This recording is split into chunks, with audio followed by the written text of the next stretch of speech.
Park की ठंडी शाम थी। निवान अपनी स्केटबोर्ड लेकर ढलान के पास खड़ा था और पैर से जोर का पुश मारा। स्केटबोर्ड आगे बढ़ी, हवा उसके बालों में उड़ रही थी।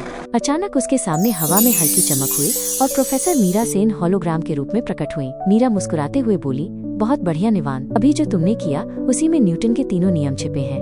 निवान ने पूछा, सच में? मैंने तो बस पुश किया था। मीरा ने कहा, चलो आज स्केटबोर्ड से ही फिजिक्स सीखते हैं। मीरा ने हवा में एक होलोग्राम बनाया जिसमें एक स्केटबोर्ड बिना हिले खड़ी थी। मीरा ने समझाया, देखो जब तक तुम स्केटबोर्ड को धक्का नहीं दोगे वो ऐसे ही रुकी रहेगी। इंग्लिश में ये नियम है, an object stays at rest और keeps moving at the same speed in a straight line unless some external force acts on it. इसका मतलब है, अगर किसी चीज पर कोई बल फोर्स ना लगे तो वो या तो रुकी रहती है या एक समान गति से चलती रहती है।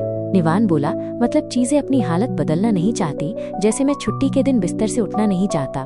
मीरा हंसते हुए बोली, बिल्कुल सही, यही इनर्शिया है। उन्होंने होलोग्राम में एक कार दिखाई जो अचानक रुकती है और सीट पर बैठा व्यक्ति आगे की ओर झटकता है।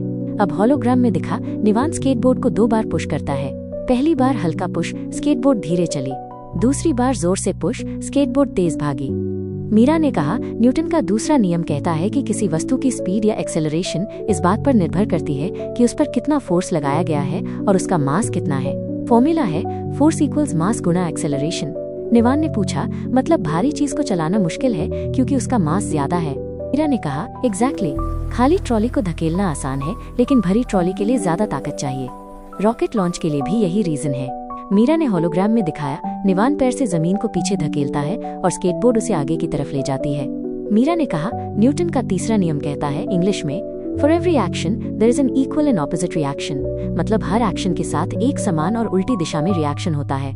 निवान ने कहा, तो हर बार जब मैं स्केटबोर्ड पर चलता हूँ मैं न्यूटन के तीनों नियमों को प्रैक्टिकली फॉलो कर रहा हूँ। मीरा ने कहा, बिल्कुल, फिजिक्स हर कदम पर जीवित है। स्केटबोर्ड ढलान पर दौड़ी, हवा में घूमते पत्ते नाचे और फिजिक्स फिर से एक कहानी बन गई।